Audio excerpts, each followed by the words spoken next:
Good afternoon, and thank you for joining us. This briefing is being carried on YouTube, and the audio is available on Wisconsin Eye.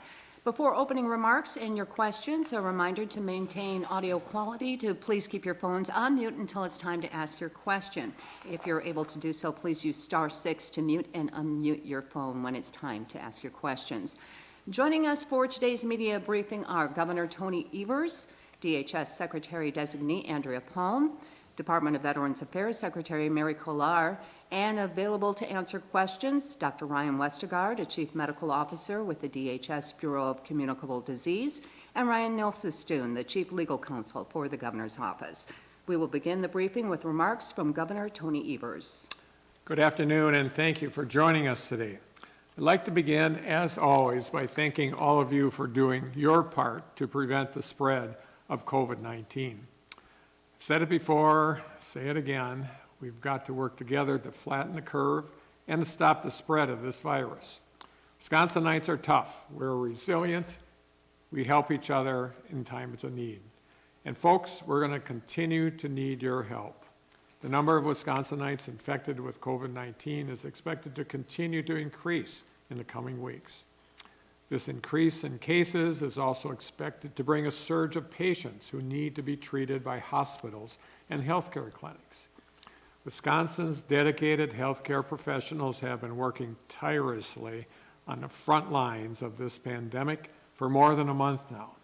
But the surge will be with acute cases that is projected to hit our healthcare systems, and it's going to require more of us to step up in support of these ongoing efforts related to the COVID-19 crisis. Our top priority is to make sure there are enough resources to care for the growing number of people who require hospitalization or other healthcare interventions because of this pandemic. That's why I encourage you to help our healthcare systems in this coming time of need by signing up to volunteer through the Wisconsin Emergency Assistance Volunteer Registry. Through this registry, we are creating a wide network of volunteers to increase capacity at hospitals and clinics across Wisconsin. Help is needed in both clinical and non-clinical support roles. However, we especially need licensed professionals to volunteer for critical clinical roles. These include physicians, physician assistants, nurses, nurse practitioners, certified nursing assistants, social workers, pharmacists, pharmacy technicians, physical therapists, physical therapy assistants, respiratory therapists, and behavioral health professionals. Our effort to build this volunteer network is one of the many proactive measures that we are taking to plan for that surge of acute cases that are projected to hit our healthcare systems in the coming weeks. We've already made a number of changes to help grow and strengthen our healthcare workforce, such as expanding telehealth services, making it easier for retired healthcare workers to rejoin the workforce, and allowing out-of-state healthcare professionals to practice in Wisconsin. These efforts have helped, but as we prepare for a surge of cases in the coming weeks, we still need more folks to help. Volunteers will play a critical role in ensuring that we have the resources and flexibility to respond to our state and local needs. I urge you, if you can, please sign up to volunteer for these critical roles. In addition to needing additional capacity in our healthcare workforce, we're going to need additional space to treat folks as the number of acute cases continues to rise. Our team at the State Emergency Operations Center has been hard at work over the past few weeks to prepare for this surge. Yesterday, I announced that the Army Corps of Engineers has officially been engaged and has already begun mobilizing at the Exposition Center at the Wisconsin State Fair Park to begin development of an alternative care facility, or ACF. We are extremely appreciative of FEMA and the Army Corps of Engineers for their responsiveness as we continue to see an increase in the number of individuals testing positive for COVID-19 in Wisconsin. This alternative care facility will be a critical addition to the southeastern part of our state and will be essential to continuing to ensure our healthcare systems are not overwhelmed. I also want to thank and give my sincere gratitude to the Wisconsin State Fair Park leadership. Their willingness to open their doors to support the region's residents during what may be these folks' darkest hours is exactly the kind of leadership that illustrates how Wisconsin's best are stepping up and in response to COVID-19. Another way that we're being proactive is around contact tracing. Once someone has confirmed COVID-19 diagnosis, it is extremely important to find out where they have been, who they have been in contact with, so that we can try to further contain the spread of the virus. Over the course of the last few weeks, DHS has added more than 120 contact tracers to aid local public health departments who need additional capacity. Contact tracing staff have worked to follow up on more than 1,000 interviews to identify and notify contacts for the Milwaukee Health Department alone. Additionally, the legislative package that I propose and that I have been urging the legislature to take up as soon as possible includes $17 million in new funds for local public health agencies and 64 additional staff at DHS to adequately respond to our public health needs in Wisconsin. These proposed contact tracing assets will be critical to Wisconsin's ability to actively manage this pandemic until effective medical treatment or a vaccine is available. DHS is also working with local health departments across Wisconsin to effectively track individuals who may have been exposed to COVID-19 during Tuesday's election. I was impressed by the efforts taken by local clerks, poll workers, and our National Guard members and the voters themselves to keep each other as safe as possible, but we must be prepared. Part of that preparation is increased capacity and contact tracing, making it possible for anyone who tests positive to be interviewed about their contacts, and then notify any individuals who may have been exposed to COVID-19. Because people who may have contracted COVID-19 this week may not begin to show symptoms for a week or more. It will be incredibly important for us to continue to closely monitor and trace contacts for these cases. It just goes to show that COVID-19 public health emergency really has affected all of us in so many ways. We are holding staff meetings in the living room and geometry class at the dining room table. We can't go out to get a haircut and we're feeling cooped up at home.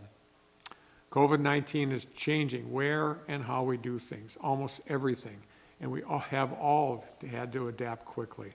So before I hand this over to Secretary Palm, I want to say thank you so much again to all of our critical workers who are on the front lines working to provide health care, keep our grocery stores open, clean and stocked, farm our lands, and ensure our infrastructure is maintained. In this time of safer at home, it is extremely important that we continue to respect all our residents and workers of this state, no matter who you are, where you live, or what you believe. Kindness and understanding is how we will get through this.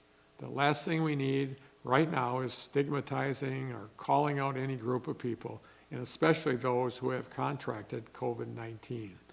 This illness is what we are up against, not against each other. Each one of us has a very important role to play in keeping us all safe, caring for one another, and using this challenge to bring out our best humanity. So thank you, and I'll now turn it over to Secretary-Designee Andrea Palm. Andrea? Thank you, Governor. Good afternoon, everyone, and thanks for joining us again today. The COVID-19 pandemic is challenging all of us, and I see evidence of Wisconsin rising to meet that challenge every single day. Our neighbors volunteering with Meals on Wheels or packaging food to be delivered from food banks. Grandkids reaching out to nursing home residents with music concerts over their speakerphone. Restaurants donating food to hospital staff and manufacturers participating in the governor's PPE donation and buyback program. And now that the governor has put out this call for volunteers to help staff hospitals and clinics across our state, I know this will be one more way that Wisconsin rises to the challenge of COVID-19.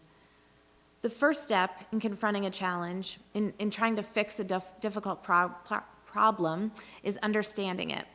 This means digging into the data and continuing to be transparent, which is why we have added data on COVID-19 cases and deaths broken down by race and ethnicity. Consistent with what other parts of the country are seeing, these numbers show us that the pandemic is disproportionately affecting the African American community in Wisconsin. To be clear, COVID-19 can infect any individual, and at the same time, it also has a more significant effect on communities that have been underserved by inequitable access to health care. COVID-19 is making more visible the health disparities that already exist in our state, and we must work to end these disparities. This will be long-term work for us at DHS, but we are committed to doing this work so that every Wisconsinite has an opportunity to thrive. Our partners at the Department of Workforce Development are also working to assist Wisconsinites who have applied for unemployment insurance benefits. In the last 3 weeks, DWD has seen 296,000 initial unemployment claims. Unemployment can also result in a loss of health insurance. However, just like you are eligible to apply for unemployment after a job loss, the loss of employer-based health insurance means you are eligible to apply for health insurance elsewhere. Depending on your income, you may be eligible for Badger Care, and you can find more information on that state insurance program and its eligibility requirements at access.wisconsin.gov. If you're not eligible for Badger Care, you have a 60-day window from your job loss to enroll in a new health insurance plan through healthcare.gov.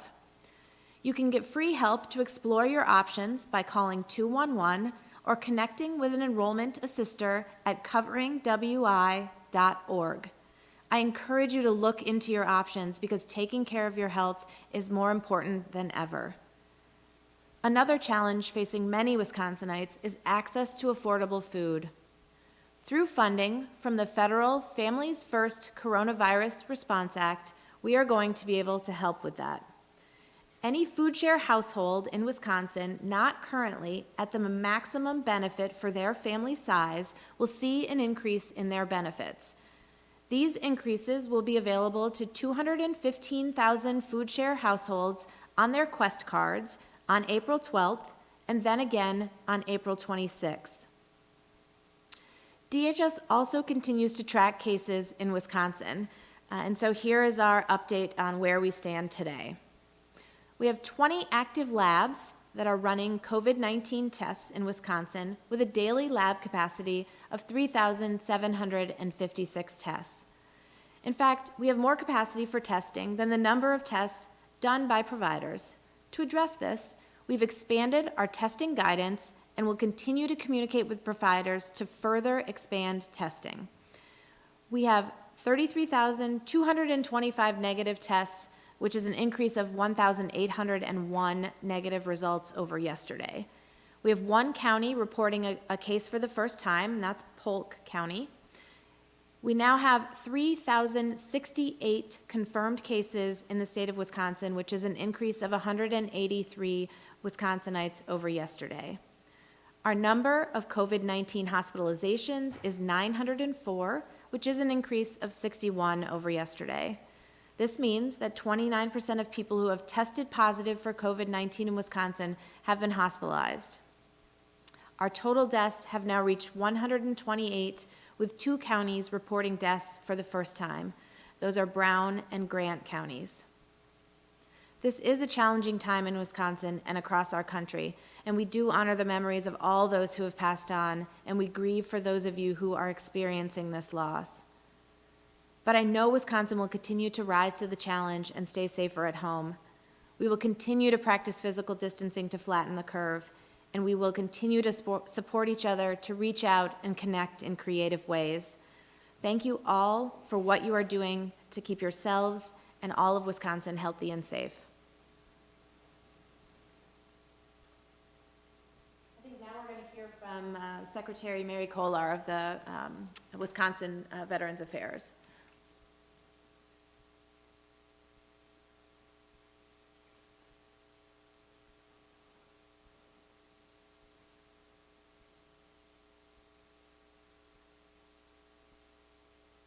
Okay, thank you, Governor Evers and Secretary Designee Palm. Thank you for the opportunity to update everyone on particularly our veterans' homes. I greatly appreciate the entire DHS team and their hard work and expertise and guidance as we do all we can to prevent the spread of COVID-19. And I especially thank the governor for his leadership during this challenging time. Again, an update on our COVID-19 activities at our Wisconsin veterans homes and throughout the Wisconsin Department of Veterans Affairs. Providing a safe and healthy environment for our veterans and the residents who live at our homes and our staff is our top priority. As Secretary of the Wisconsin Department of Veterans Affairs, I'm responsible for overseeing various veterans programs and services throughout the state. Overseeing the state's 3 24-hour skilled nursing facilities for veterans and their families is foremost among them. You may have a family member residing at one of our homes. We are responsible for the care and safety of about 680 veterans and nearly 1,000 staff, including medical professionals at our homes located in Chippewa Falls, King, and Union Grove. At this time, we have no cases of COVID-19 at our Wisconsin veterans homes. This includes both staff and members. We continue to follow the recommendations of the Centers for Disease Control and the Wisconsin Department of Health Services and carry out our normal protocols to help prevent the spread of the disease.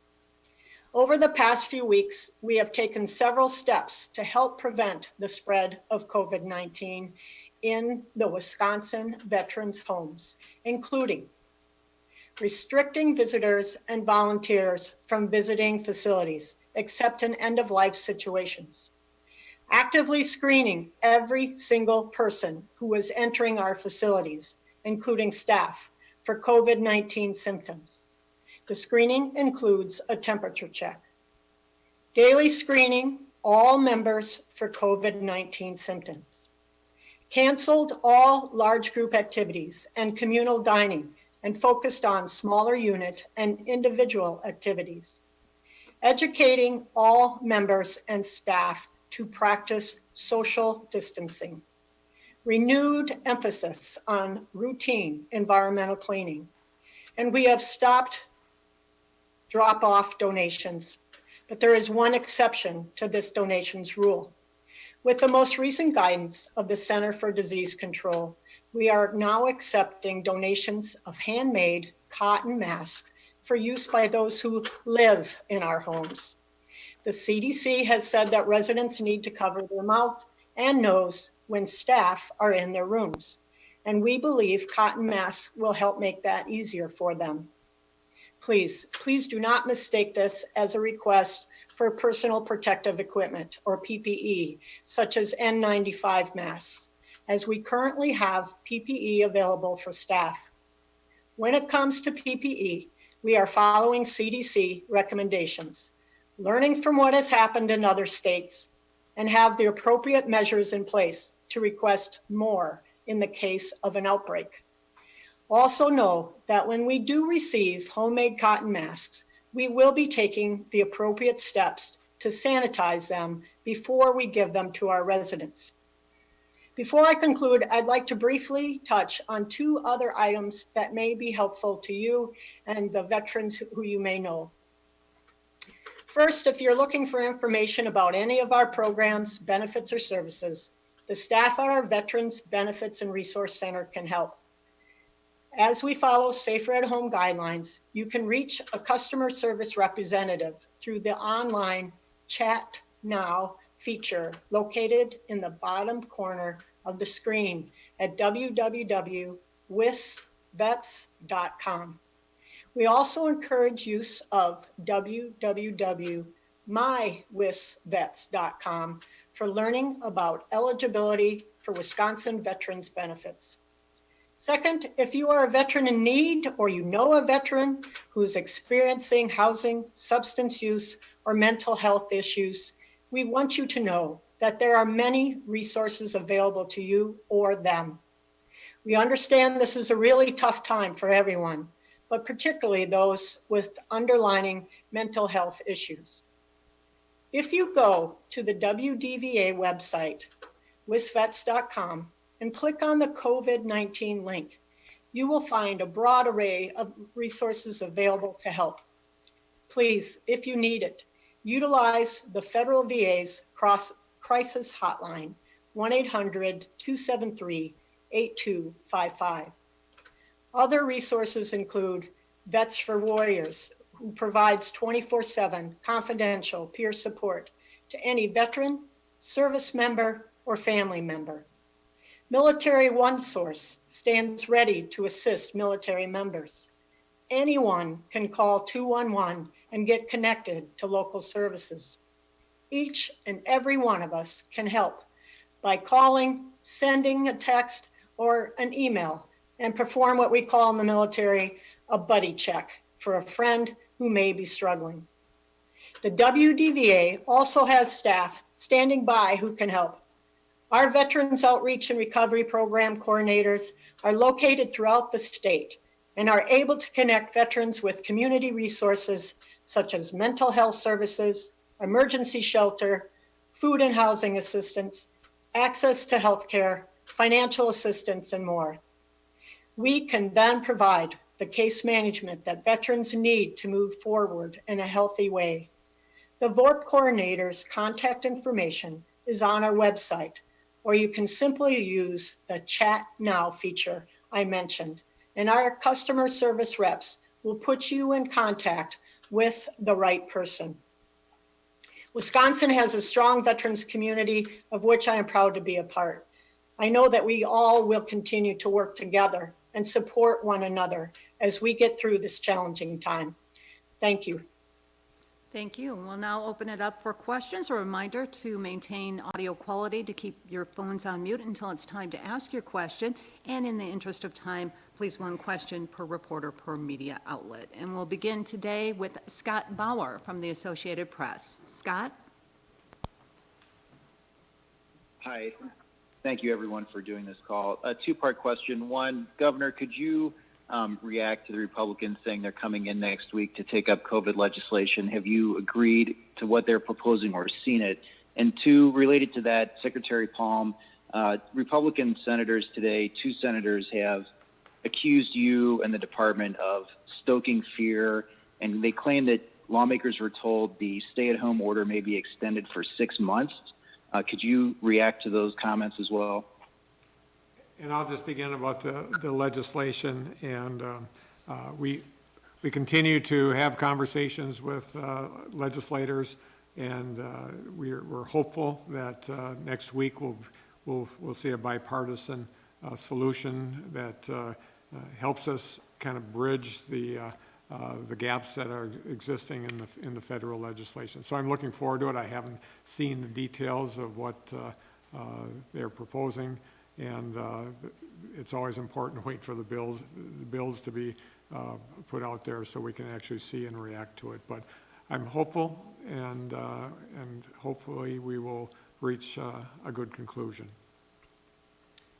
So Scott, this is Andrea. I would say since the beginning of this outbreak, we have worked to be as transparent as we can about the facts on the ground here in Wisconsin. And so our goal is to make sure that Wisconsinites understand the outbreak here in context with what's going on around the country and around the world, so that we can make the best decisions and work together to protect the people of this state. As it relates to the safer at home order, I think until we have a vaccine, until we have medical intervention, we are going, as the governor said, to have to very actively manage this outbreak. And Safer at Home is the current tool that we are using. We used a variety of tools before we got to Safer at Home. We assume we will use a variety of tools as we manage this in a more active way with moving forward. I certainly have not put a specific time frame on when we would pull back from safer at home, because as we have said every day in this media briefing, we are following our data very closely. We are trying to understand what it means for the extent to which we are flattening the curve. We are looking at other parts of the country and other places around the world to understand how they have managed, how they have altered their interventions as their peaks have happened, as their surges have happened, as they have moved through this outbreak, so that we can make the best decisions in a real-time way to help protect the people of this state. Thank you, Scott. Now to Maddie Heim from the Appleton Post-Crescent. Maddie? Hi, thanks for taking my call. I just want to go back to the governor's decision that had been talked about a couple weeks ago to buy 10,000 ventilators, and I'm just wondering if we could get an update on how that's going, where we are in that process, and also how that 10,000 number was decided upon specifically.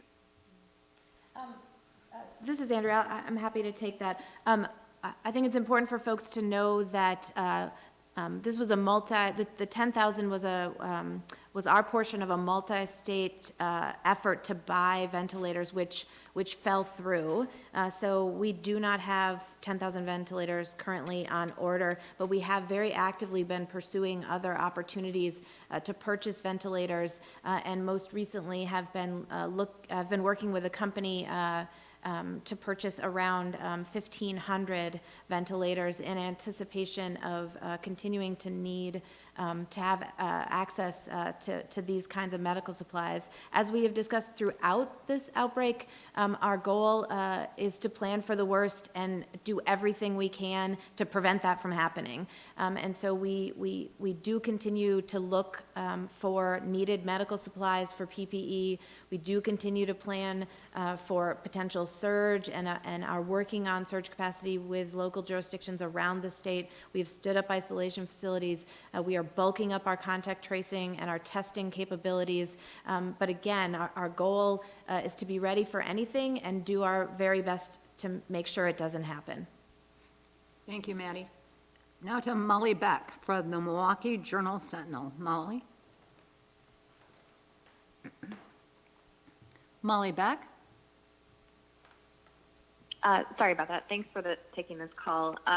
Governor, two Republican senators are suggesting in statements today that it's unfair that public employees haven't been subject to pay cuts as private workers have and also experienced layoffs. Is that something that you would consider doing to help the state's finances? I'm sorry, the question is, I mean, we have people, almost all state employees are working. If they work, we expect that they'll be paid. It's a pretty simple proposition. Thank you, Molly. Now to Mitchell Schmidt from the Wisconsin State Journal. Mitchell? Mitchell Schmidt? Yeah, can you hear me? Yep, thank you very much for the call. I appreciate it. I know this has been touched on a little bit, but obviously there's kind of two different main issues that we seem to be hearing a lot, and that's the public health concerns, and now we're getting a lot of comments about the economic concerns. I was wondering if just maybe for the governor, if you could talk a little bit about kind of what's kind of going through your mindset when you're balancing these two issues kind of at the same time. Yeah, and of course we need to recognize that everybody wants to return to the way it was a year ago from now, or last year, when there wasn't a virus. And so we continue to use science to make sure that we're making the right decisions, and we'll continue to do that. That does not mean, though, that we're ignoring the issue of people being unemployed, businesses not in operation, although we do have a significant number of essential businesses in the state that are continuing to do the great job they are doing for the people of Wisconsin to make sure that this virus and this epidemic is eventually thwarted. But at the end of the day, we do have to follow the science. We clearly, as we get closer to a point where we feel comfortable relaxing some of the requirements, we will. And we'll be working with the business community to make that happen. But it's not an either-or situation when it comes to people's lives. We have to use that barometer first. Thank you, Mitchell. Now to Brianna Riley from the Cap Times. Brianna? Brianna Riley? This is Parker Shore. I'm going to ask her question on her behalf. She was wondering if you know when the bill draft will be released, Governor Evers. I personally don't at this point in time know. Are you referring to the Republican, the Republicans coming into session? It doesn't make any difference. I don't have that. I don't have that information now. All I can tell you is that we'll be working with the Republicans to reach a conclusion that's in the best interest of the people of Wisconsin. Now, I just want to cycle back and follow up a little bit more. I gave a pretty short answer about the state employees. Yes, if they're working, they're getting paid. But I will tell you that the tens of thousands of state employees that are doing work for the people of Wisconsin are doing essential work. Whether it's unemployment insurance, whether it's making sure that our correctional institutions are functioning at a high level to make sure that some of our most fragile Wisconsinites who are in our institutions are being taken care of, and the care is of the top, the most important quality. So to suggest that somehow state employees are not valued, and I don't know if that was the point that was being made in an earlier question. I value them, and the people of Wisconsin value them. They're providing important services. You heard the Secretary of the Department of Veterans Affairs. If all those people are laid off, there would be no services for our veterans in the state. So come on, folks. The rhetoric around this topic is escalating in a direction that I think is not helpful. And hopefully we can continue to defeat the virus instead of trying to defeat each other. Now to Dylan Brogan from Isthmus. Dylan? Thank you very much. Governor and perhaps Secretary Palm, were lawmakers, Republican or otherwise, told that the safer at home order could last 6 months? I'm sorry, did you ask, were they told that? Yeah, that's what they are telling the press.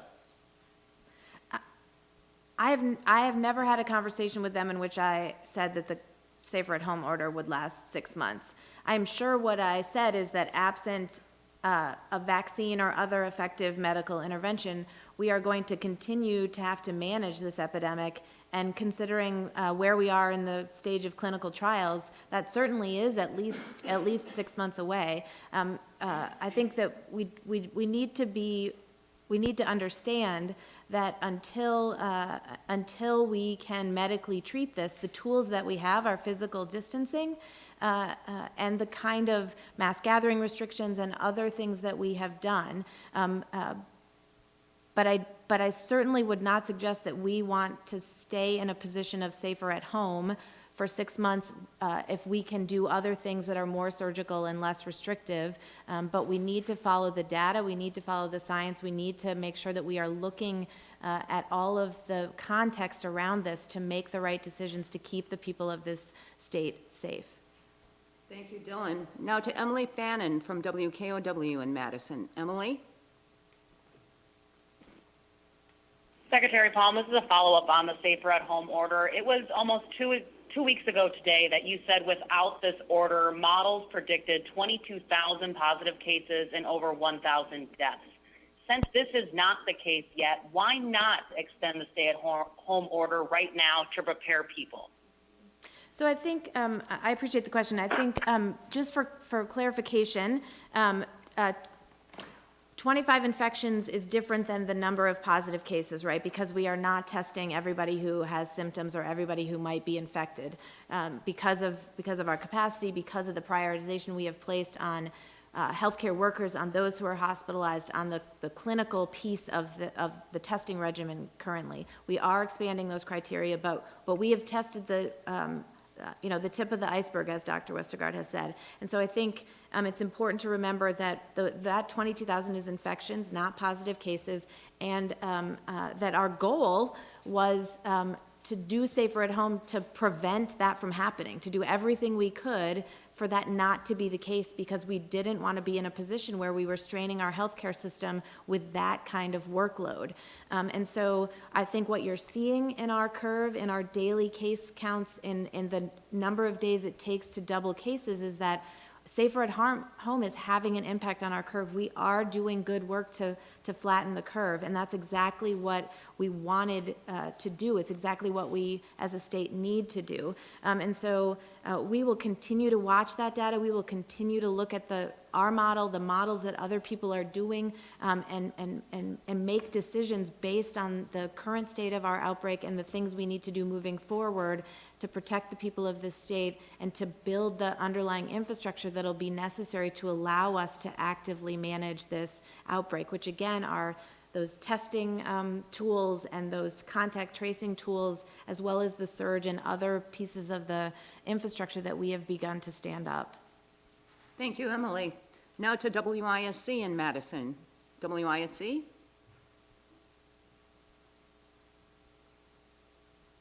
And a reminder to press *6 to mute and unmute your phones. WISC. Okay, moving on then to Caroline Peterson from NBC 15 in Madison. Caroline? Caroline Peterson? Okay, moving on then to Robert from Madison 365. Robert? Hi, good afternoon. Thank you. My question is about the testing. I think I heard Secretary Palm say that you have more, basically you have more lab capacity than you have tests coming in from the field, and that you're changing the guidance on who gets tested. Can you talk a little bit more about that? Specifically, in what ways are you changing that guidance? And are there actually testing kits or whatever in the field right now that could be used once you relax those guidelines? Do you want to talk a little about the guidelines, Dr. Westergaard? Yeah, I'd be happy to. This is Ryan Westergaard. We've seen consistently for the past week or so that the number of test results that we receive every day is quite a bit lower than what we think is the maximum or the capacity that would be if all the labs were running as many tests as they could on an ongoing basis. So that tells us that we have more capacity than demand right now. So the guidance that we've shared that might be different is really that clinicians can not feel constrained in any way about ordering a test when they think it's beneficial for the patient. So there's clinical guidance from the CDC and general training that all healthcare providers say if they understand the clinical picture, or they do an evaluation, they think COVID-19 might be the diagnosis, they can feel free to order that test. Now, the tiers or the criteria that we've talked about in the past, we're not using those anymore.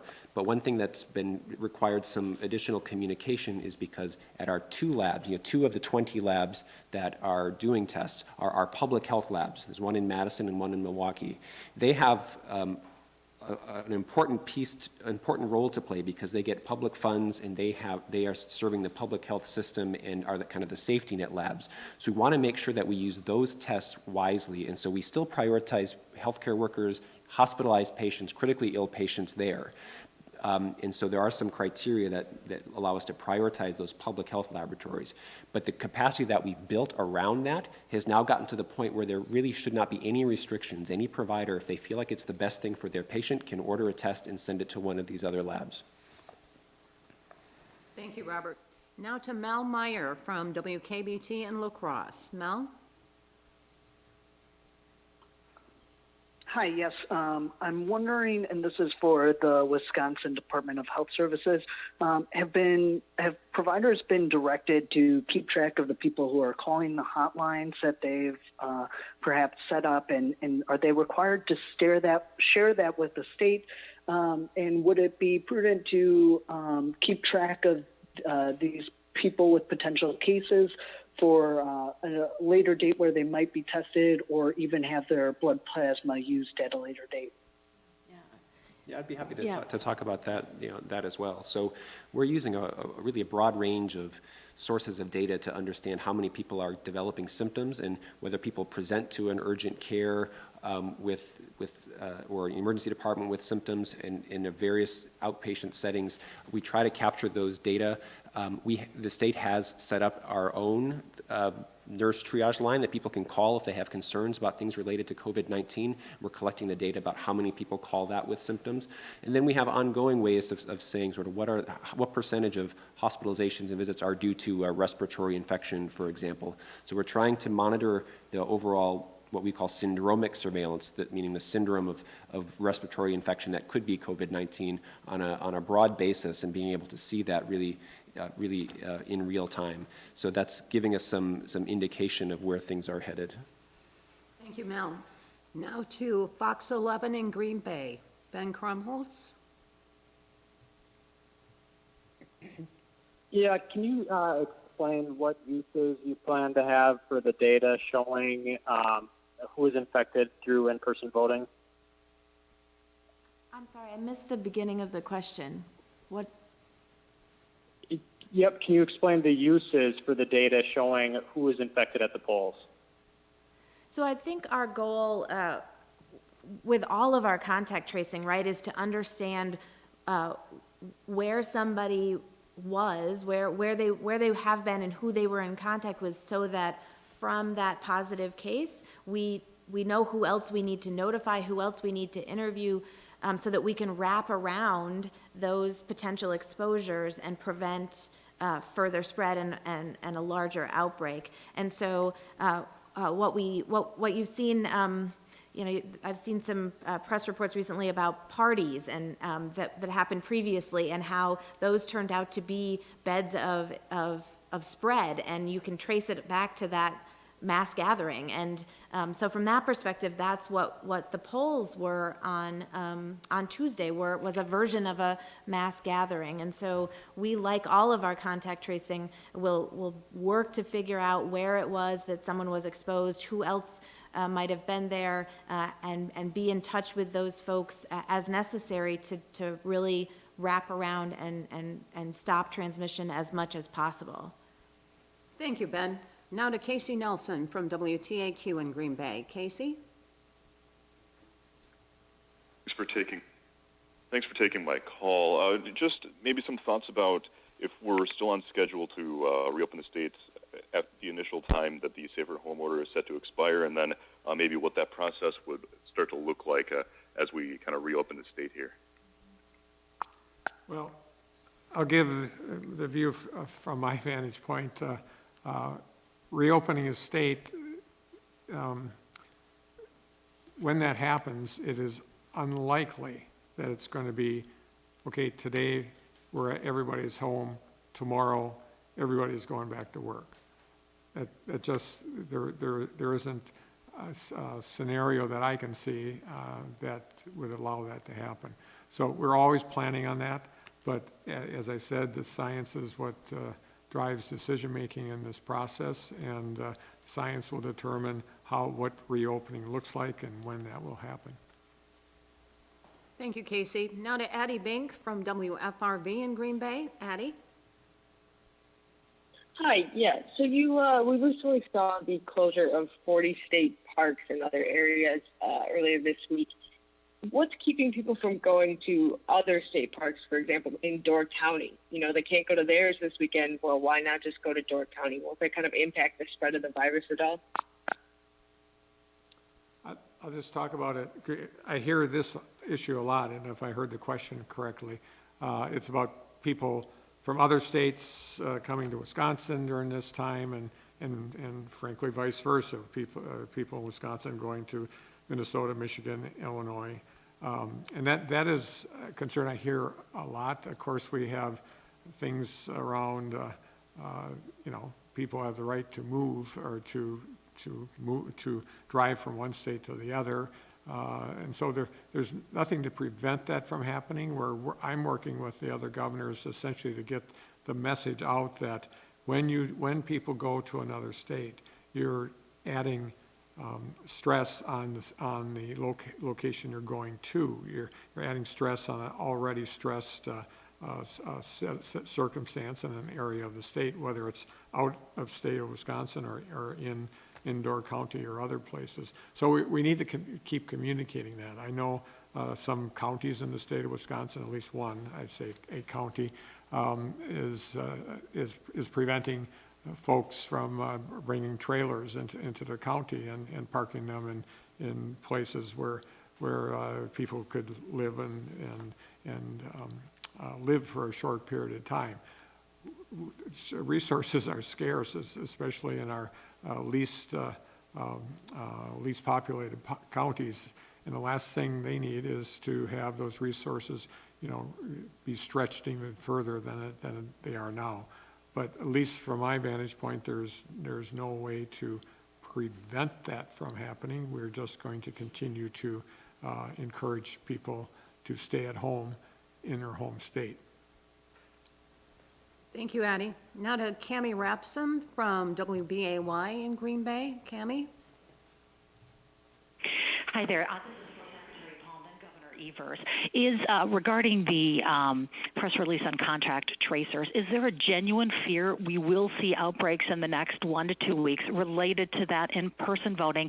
And Governor, do you hold out any hope that the remaining elections in 2020 will go to a mail vote as some Democrats have proposed this week?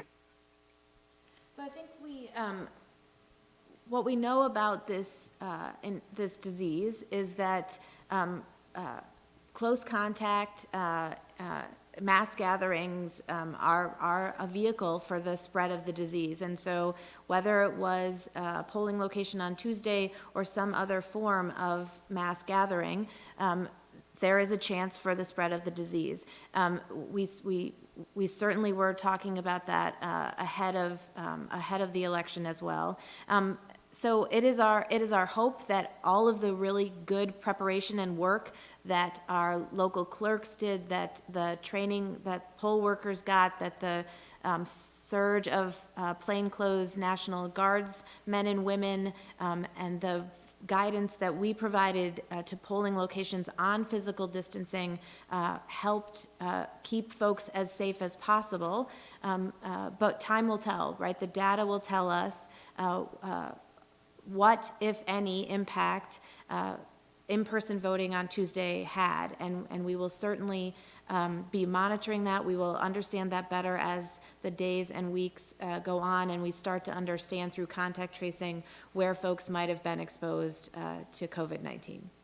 I'll just speak to mail voting in general. I haven't seen the bill, so I'm reluctant to respond to it, but we had over 1 million people this last election take advantage of absentee balloting in the state. That tells me that there's a genuine interest in it. And clearly, some of it was driven by the concern people had about going to the polls on the election day. But going forward, I believe that it will be part of Wisconsin's landscape, where people understand that it's easier and it's a good way to express and participate in democracy in a way that is reasonable, and there's good belief that it is a safe way to do that, and so I support it. But as far as the particular bills you're mentioning, I haven't seen them, so I'm not going to comment on that. But 1 million people thought it was an important way to communicate to its government this last week earlier this week. And so I think that's a statement in and of itself. Thank you, Cammie. Now to Jonathan Neiser from NBC 26 in Green Bay. Jonathan? Yes, we've been talking a lot about the lack of certain supplies and such, need for ventilators, need for tests, need for PPE, need for hospital beds, and need for medical professionals, doctors, nurses, etc. I know there's data out there, but can somebody point us to kind of what's the greatest need right now? Where are we hurting the most in order to meet the need? So I would say from my vantage point, the medical supplies as it relates to PPE is probably one of our most important limiting factors right now, right? We need to protect our frontline healthcare workers from exposure to COVID-19, and their access to appropriate PPE is a fundamental part of how we do that, right? We also need access to that kind of PPE in long-term care and other congregate living settings where vulnerable people live and where their caretakers need to be protected from exposure. And so that would be a place where I think we have the greatest need, and it impacts the other parts of the system. It impacts our ability to expand testing, because you need to wear PPE when you are administering a COVID-19 test. And so all of these pieces fit together in ways that make it really important for us to continue to get our hands on needed medical supplies, but particularly PPE. It's why the governor stood up the buyback and donation program. It's why it has been a focus and a task team, a strike team within the SEOC work, and it is why our procurement folks are working so hard to vet vendors and understand who's legit and who we can really trust to deliver these kinds of supplies to us outside of the avenues that we have had through the Strategic National Stockpile and through FEMA. Thank you, John. Now to either Victor or Mark from CBS 58. CBS 58 in Milwaukee. Hi, this is Victor with 58. Thank you again for taking the call. One population that is one of the more vulnerable ones, and ones that the administration has already taken action on, is the prison population. And there are still continuing concerns with that, with a lawsuit coming today from the ACLU. I was wondering if, one, there's a response to that lawsuit, and two, is with this risk of further exposure for this population, is there further action that DHS or the administration is looking at doing for the prison population? Sure, I'd be happy to answer that question. This is Brian Nelson-Stewin. We'll be responding to the lawsuit, just as we do to every lawsuit. That said, we're confident that we're taking every reasonable and practical step that we can to minimize the risk of COVID-19 to our prison system. And, as you mentioned, this is an important issue. There are 24,000 people who are incarcerated in the Wisconsin's prison system. It also impacts the 12,000 correctional officers that we have in this state and all of the people that those correctional officers interact with. And that's not to mention all of the people who work in our jails or who are incarcerated in our jails, county jails. And so it's something that we've been focused on from the very beginning of the COVID-19 pandemic. And we've taken a lot of steps in order to minimize the risk to people who are incarcerated and to the people who every day work in our correctional institutions. And just to name a few of those actions, we've worked to restrict who gets admitted to the prison system. We've worked to reduce the number of people being admitted by lowering the number of crimeless revocations, so we don't have as many people in our prison system. Department of Corrections has set up screening of all employees who show up to make sure that they don't have any symptoms of COVID-19 and that their temperature is being checked. The Department of Corrections has detailed isolation and separation procedures in place at all 42 institutions. And we've also worked very closely with DHS and the National Guard to make sure that the Guard is ready to go into an institution if we have a large number of correctional officers who are sick, but then also to make sure that each institution is implementing best practices. So I think it's not to say that we've won the battle by any means, because it is a very vulnerable population, and there are high risks with that. That said, I think, you know, we've done a lot of good work in order to keep the number of people who do have COVID-19 who are either incarcerated or work in the correctional institutions has been able to be kept to a fairly small number to date. Thank you. Now to Casey Cronus from Fox 6 in Milwaukee. Casey?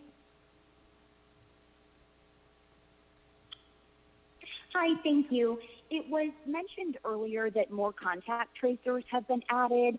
I'm just wondering, what might someone expect if they are contacted by one of these tracers and is told that they have come into contact with someone who's tested COVID positive? Would that person then be on their own to monitor symptoms, or is there some sort of database that they're added to, and do contact tracers then follow up with that person?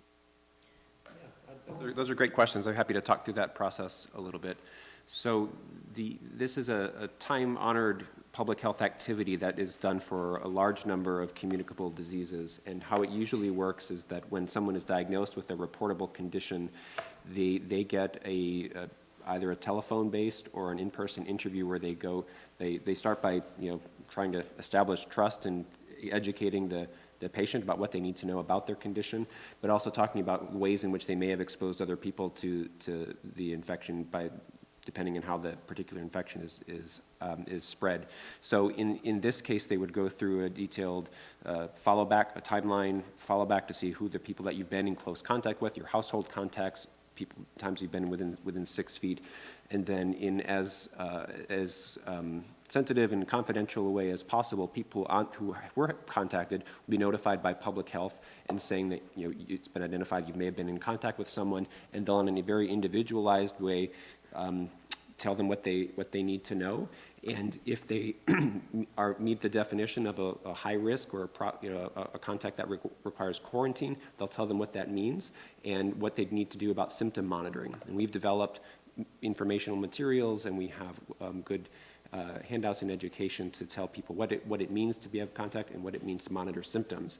And we have an electronic database that we use for this. People can actually do a daily symptom check and check in by emailing the WEDS system, and so they can be sort of monitored that way. And then the important thing is that if someone is in that exposure period, if they develop symptoms, then there's a possibility, or in some cases it's a probability, that they are going to be counted as a case. So they need to know then who to contact, whether it be their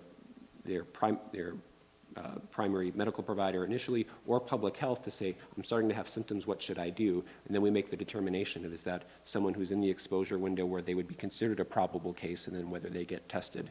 So it's really the local public health that is very qualified to do all of these. In this extraordinary situation, the number of cases is in many cases outstripping how well local public health can do it, or not how well they can do it, but how frequently they can do it. So the resources that we've been trying to use to support at the state level have been to try to take off some of that burden in a coordinated way and have other people who do those contact tracing interviews. And this is going to be something that is a hallmark of our response in the next coming months to a year, until we have a vaccine or some semblance of herd immunity where it's not circulating in the community.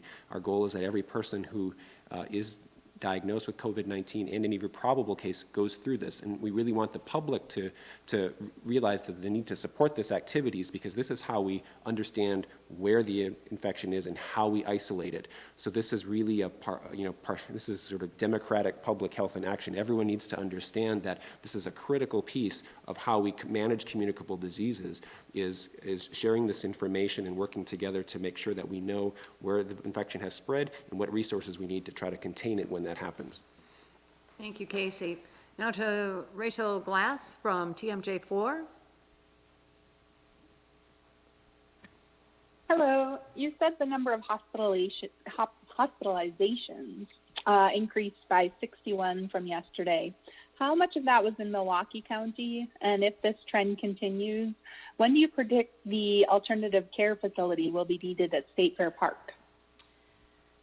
So I actually don't have right in front of me the breakdown on the 61, so we can follow up with you on that. I will say that we have regionally, we have added some information on hospitalizations, ICU, and vent use regionally today to the website, so you should be able to dig in a little bit there and understand on a regional basis what that looks like, but we're also happy to follow up with you. Thank you, Rachel. Now to Matthew from WISN in Milwaukee. Matthew Sin. Hello, Governor. Dozens of business groups and chambers of commerce wrote you a letter asking to reopen after April 24th and to use that as a target date. What is going to be your answer to them about using April 24th as a target date to reopen? That we're, sound like a broken record. I appreciate their concern. Nobody wants to open up the state any more than I do. But we have to make sure that the state is ready to be opened up in what situation. So we are working hard on those plans to when we begin to reverse some of the restrictions we have put in place. But we will follow the science, and right now the curve is not bent, and we need to make sure that we're headed in the right direction. I think whether you're a business leader or you're not a business leader, you're just, Tony Evers sitting at home, last thing you want is to have a resurgence because you quote unquote reopened too soon. And so as governor, I feel it's important that we continue to follow the science, but we will, obviously we're in the process of thinking about how that will look going forward, and we'll keep people posted. Thank you, Matthew. Now to Jeff Arnold from The Patch. Jeff?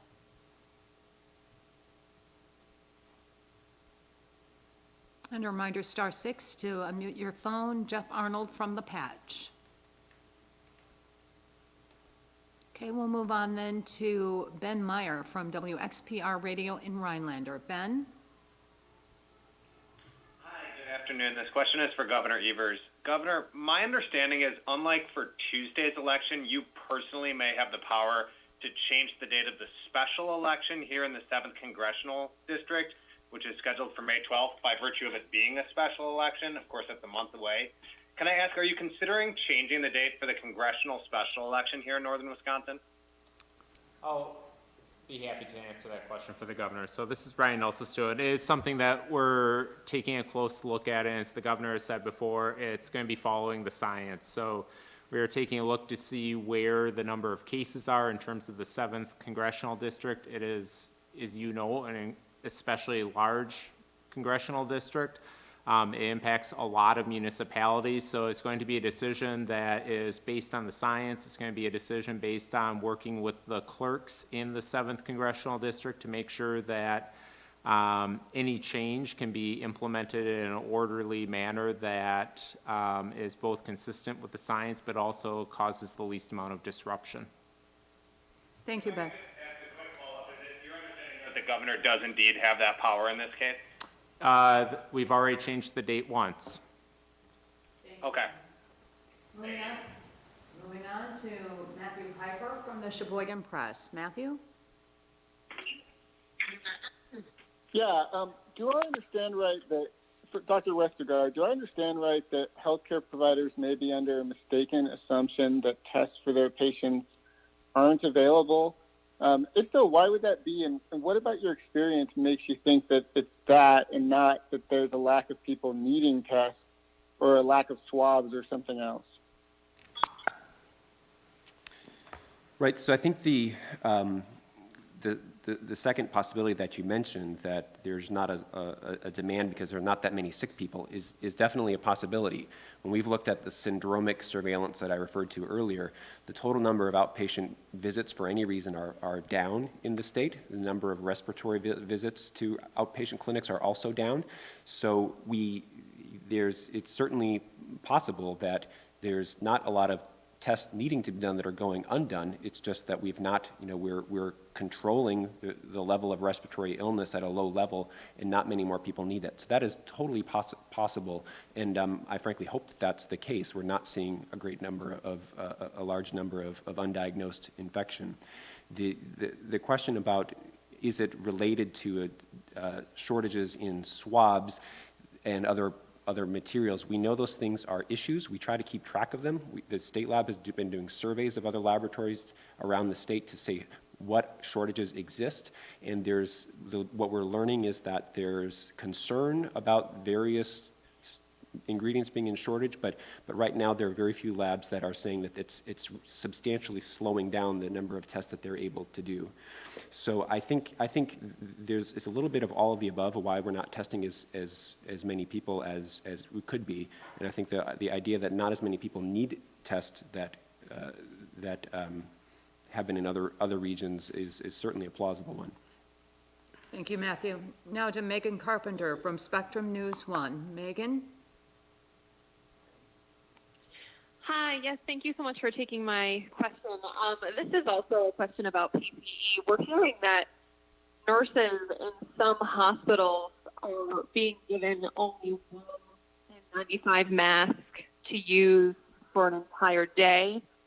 Can you just give us a sense of whether or not this is happening in a lot of hospitals in the state, and what you're going to be doing to make sure that the busiest hospitals are getting the right amount of PPE that they need? So you were sort of cutting in and out, so I think I got your questions. So yes, we have heard from hospitals that that people are reusing PPE, that they are and that there are some hospitals who are exploring technologies to sanitize and clean PPE for reuse, for the same person, but over multiple shifts. I think Dr. Westergaard would probably talk about the science around some of those technologies to sanitize PPE, but we are certainly exploring ways to reuse, to extend the life of, to sanitize, to do things that would increase essentially the supply of PPE. It's not ideal, it's not best practice, it's not standard of care, but we do have a shortage of PPE here in Wisconsin and around the nation, and we're competing with each other for those very limited supplies. And so while we continue to press on our opportunities to buy more, to receive more donations, we are also pursuing the kinds of strategies to prolong the use of PPE that we do have as a last resort. Yeah, I would agree. And with what the Secretary said earlier about the question was sort of to rank our biggest needs in terms of resources, and it's not even close. PPE is number one. Because the virus is so highly transmissible, and what we've learned about asymptomatic transmission, truly the standard that we would like to aspire to is universal mask and face shield for all patient care interactions. And we are so far from being able to do that with the supplies that we have, that it's causing problems. So the solutions to that, to try to get at, is prolonged use of a mask during a shift, and that's considered to be an acceptable contingency standard of care, provided that the mask itself doesn't get saturated or soiled, or the healthcare worker doesn't touch it with unsanitized hands. So there's some training that needs to go along with these contingency measures of wearing masks for a longer period of time, and some other things like for the N95 masks, actually sanitizing them. There's some technology approaches using ultraviolet light or aerosolized hydrogen peroxide that can actually sterilize or sanitize the masks so they can be worn for a second day. Like, these aren't the way we want to do things, but that that issue, the PPE plays such a critical role in preventing the spread of respiratory droplets that it's really one of our most important lines of defense. So if we could have one wish, I think that would be it, that we would have enough, we would have no shortage at all, and that every healthcare encounter and every long-term care setting, every patient encounter, resident encounter where there's close contact would have masks, gloves, and eye protection. But we've got a long ways to go before we could reach that standard, so we're trying to make do and give people the best advice on how to conserve and prolong the use as best we can. Thank you, Megan. Now to Jessica Van Egren from Up North News. Jessica?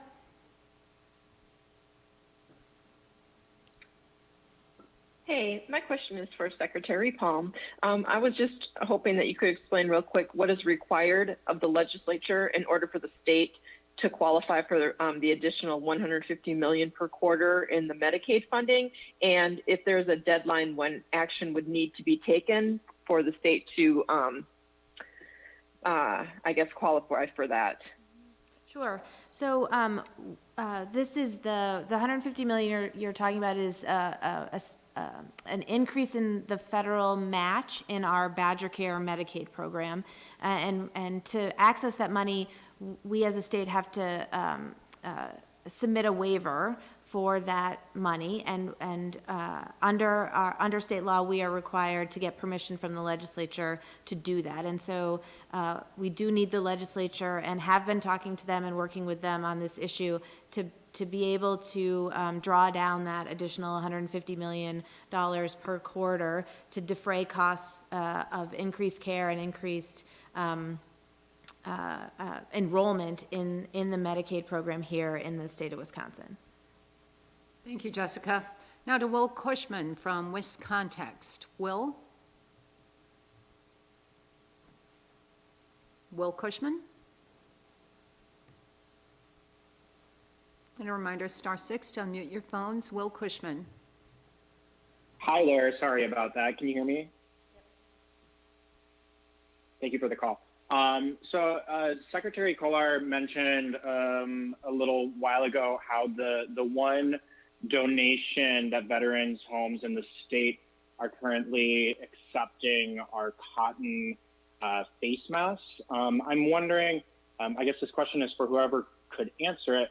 I'm wondering if DHS is advising hospitals or medical clinics to also accept such donations, or has any guidance related to those?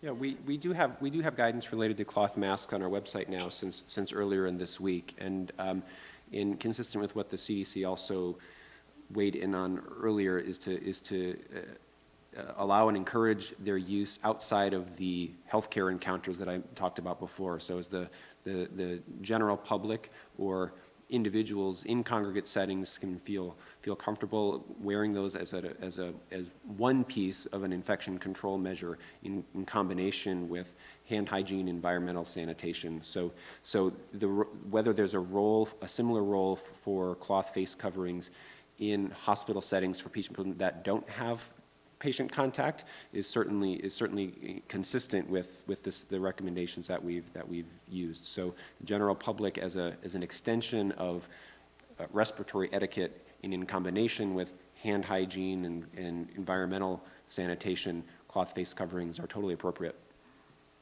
Thank you, Will. Now to Sean Kirkby from Wisconsin Health News. Sean? Sean Kirkby? Hi, thanks for taking the question. I was wondering in regards to the State Fair Park Exposition Center, are you planning to stand up any other, or are you standing up any other surge facilities in the state, and if so, where?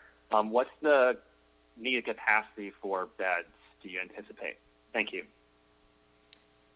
So we certainly are in conversations with local jurisdictions as they think regionally and locally about their surge capacity and their planning.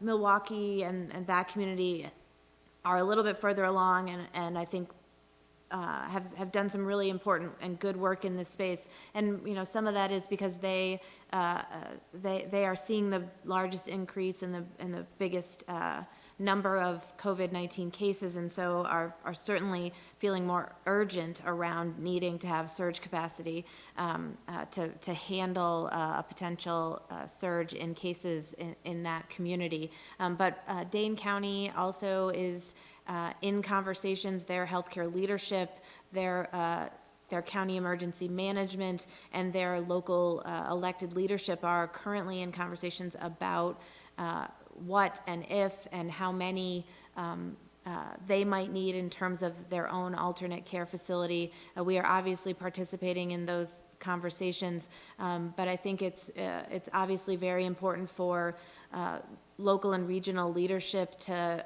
assess their capacity, assess their need, and make some decisions together about meeting their potential surge capacity in partnership with us. And so we'll continue to have those conversations, whether it's Dane or other parts of the state, as they do that work together as well. Thank you, Sean. Now to Bram Sable-Smith from Wisconsin Watch. Bram? Yeah, hi. Thanks for taking my call, and as always, thank you for keeping this line of communication open. My question is about PPE as well. Everybody needs it right now, from the hospital workers in the cities and out to EMS providers in rural parts of the state. So I'm wondering how much of what the state has requested from the national stockpile have we actually received, and then how are you prioritizing where that protective equipment gets distributed? Yeah, so there are a couple of moving parts here. One is the federal strategic national stockpile, which is available to healthcare organizations and frontline healthcare workers. And then there are requests we have made to FEMA and the donation buyback and procurement work that we are doing. And so we have received 2 of our 3 shipments from the Strategic National Stockpile. We are expecting our 3rd and final one, and will be pushing that out to local communities, as soon as we can, as soon as we get it, as soon as we can package it up and push it out. But those SNS, Strategic National Stockpile, stop using the acronyms, those are particularly for healthcare, and then we have distributed through the buyback and PPE program that the governor established resources specifically to first responders, public safety, and that includes 15,195 respirators, 24,200 surgical masks, 2,047 coveralls, and 33,600 pairs of gloves, and we will continue to press FEMA to press on our own procurement and buyback provisions to continue to get as much access as we can to this very critical piece of our response to COVID-19. Thank you. Now to Eric Gunn from Wisconsin Examiner. Eric? Thank you for taking my question. Excuse me. When the time comes that Safer at Home is lifted, there's growing interest both in the state and nationally to push for much more widespread testing, following the example of countries like South Korea, that would be part of that and make it possible to open up more safely. Is much more widespread testing something the state is able to pursue? And is that something that you're looking at trying to develop in anticipation of that? So I'll let Dr. Westergaard chime in here, but right, when we think about the work that we're doing while we're flattening the curve, about those strike teams, those task forces, the priority work that we have been doing, in the background, while we've all been working together to flatten the curve, includes expanding our testing capacity. And you've seen us doing that over the past several weeks, and we will continue to do that and monitor the supply chain closely, because that continues to potentially be a rate limiting factor. But as more technologies come online, as more kinds of tests come online, we do want, and we do really believe that it is an important tool as we are going to have to actively manage this virus until there's a vaccine or effective medical treatment. And so testing and more widespread access to testing, this contact tracing and those nuts and bolts public health tools are really important ways that we will be able to do less restrictive measures around, as it relates to safer at home, because we will have these capacities to really be focused on where we see a positive case, where those contacts have been, how we wrap around that are those really important tools like testing and contact tracing. So we definitely want to continue to expand our testing capacity and our ability to smartly, strategically, and in a larger scale do testing as part of our active management of this outbreak.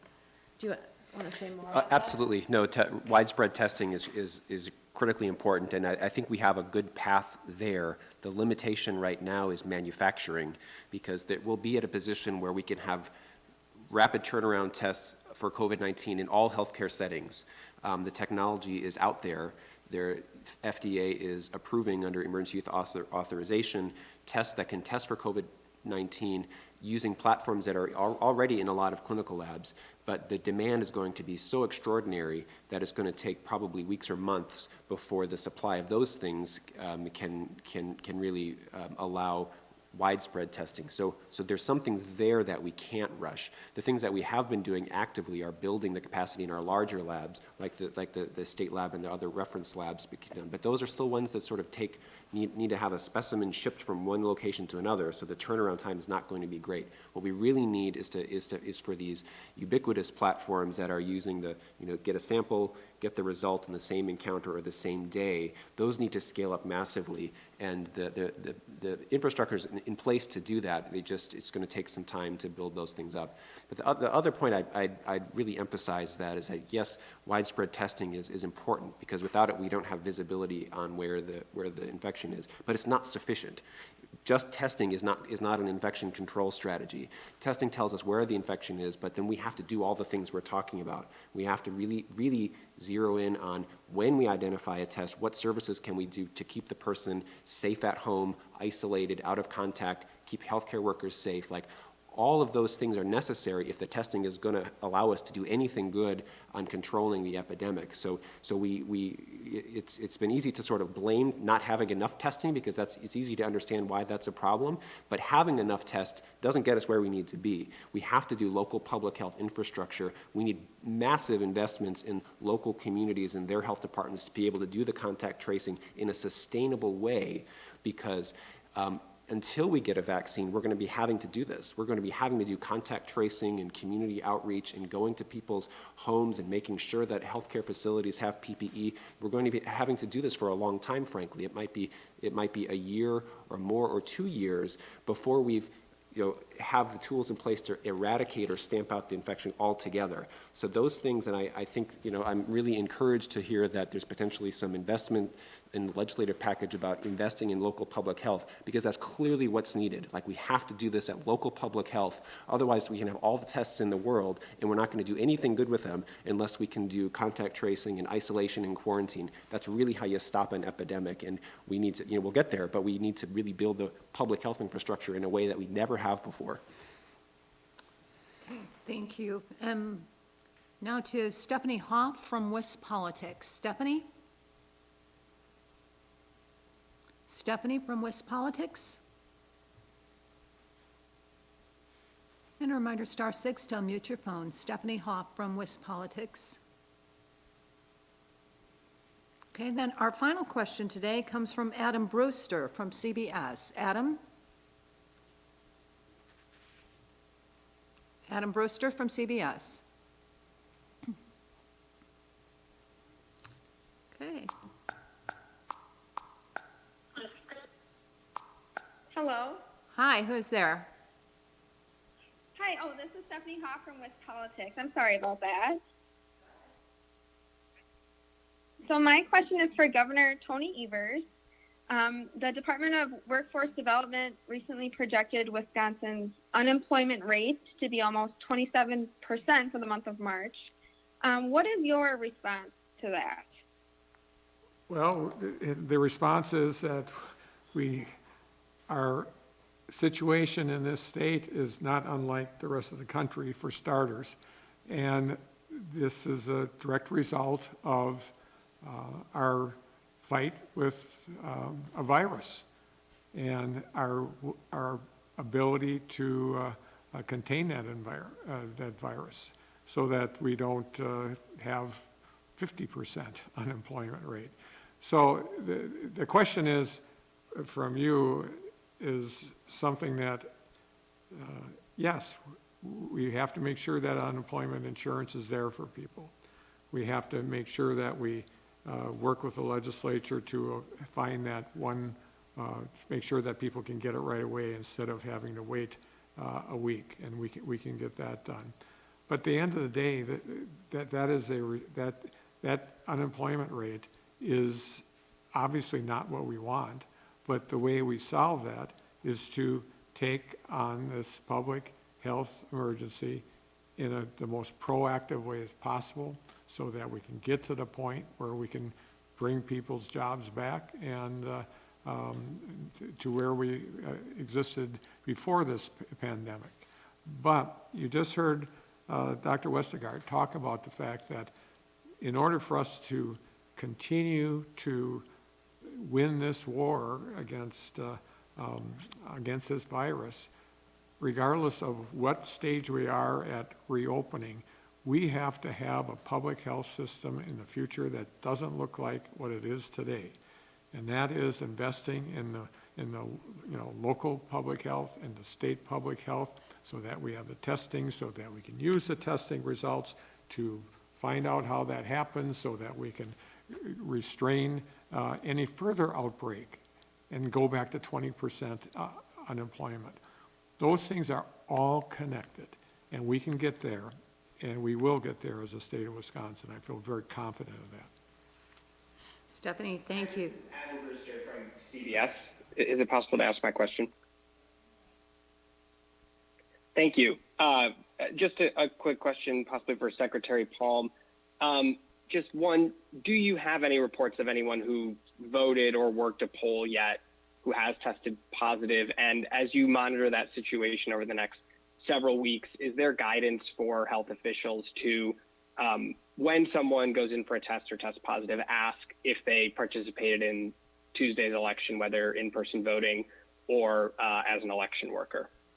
So I'm not aware of any reports so far of folks who are showing symptoms or have sought medical attention linked to in-person voting on Tuesday. There certainly are protocols and guidance that we have given, and as it relates to mass gatherings, as it relates to doing contact tracing, and so I don't think it's different for this as it is for other contact tracing interviews. But if you want to speak specifically to that kind of guidance, Dr. Westergaard. No, I think as we mentioned before, every case is entitled to and should have a detailed interview on with whom and what environments have been exposed to, and so that would be covered by the standard contact investigation, whether they've been at the poll.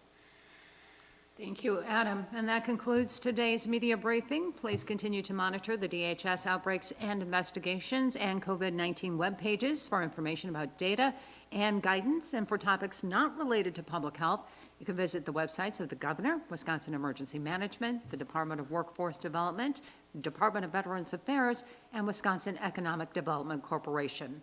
Thank you, and have a good weekend.